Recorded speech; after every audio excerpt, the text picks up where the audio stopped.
वाढत्या गुन्हेगारीला आळा घालण्यासाठी पोलीस प्रशासन अलर्ट मोडवर आलंय। गुन्हेगारी कमी करण्यासाठी जालन्यात पोलीस गस्त वाढवणार असल्याची माहिती जिल्हा पोलीस अधीक्षक अजय कुमार बसल यांनी दिली आहे। चोऱ्याचे प्रमाण वाढलेले आहे। यापूर्वी रवींद्र देशपांडे असतील, सतीश अकोलकर असतील यांनी निवेदन दिलेले आहे। मात्र चोऱ्याचे प्रमाण एका महिन्यात 3 ATM फोडलेले आणि घायनगर असतील, मधुबन कॉलना असतील या ठिकाणी ATM 3 पैकी 2 आपले डिटेक्ट झालेले आहे, एक अनडिटेक्ट आहे, त्याच्यामध्ये क्लू आहे। आणि चोऱ्याचे प्रमाण वाढले असं नाही बोललं पाहिजे, कारण आपल्याकडे पण आकडे नाही की लास्ट इयर किती यावर्षी किती होते, पण नक्कीच 2-3 घटना बॅग लिफ्टिंग झालेली आहे।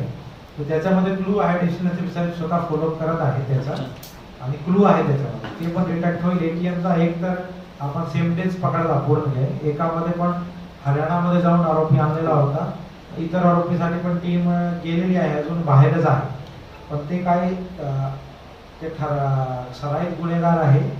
आपल्याकडे ATM फोडण्याचे काही अंदाजे 15 दिवस अगोदरच ते मध्य प्रदेशमधून जेलमधून सुटलेले होते, पण ते पण 100% भेटेल। अच्छा। आणि बाकी आपण पेट्रोलिंग प्लॅन आपण थोडा रिवाइज करत आहोत, वाढवत आहोत। दामिनीचे पण आपण गाड्या थोडा स्लो झाला होता मध्ये, त्याला रिॲक्टिवेट करू, स्पेशली आता स्कूल सुरू झाले आहे मला ते जूनपासून ना, तर त्या अनुषंगाने सुरू करू। आणि दामिनीच्या माध्यमातून शाळा कॉलेजेसमध्ये भेट देणे, त्याच्या थ्रू लेक्चर्स घेणे, त्याचा पण आपण नियोजन पुढच्या 2-4 दिवसामध्ये आपण नक्की मॅक्सिमम 1 जुलैपर्यंत आपण सुरू करून देऊ। शहरातील पोलीस स्टेशनमध्ये अपेक्षित कर्मचारी वर्ग नाही असे 23 ना वयस आहे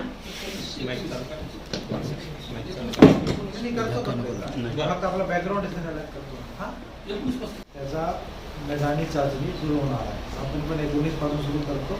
त्यासाठी कॅन्डिडेटसाठी काही महत्त्वाची सूचना आहे, ते फक्त आता 17 झाली आहे, परवापासून आहे, त्यासाठी आपण सर्वांना बोलवलं आहे। तुम्ही सर्वांना खूप धन्यवाद।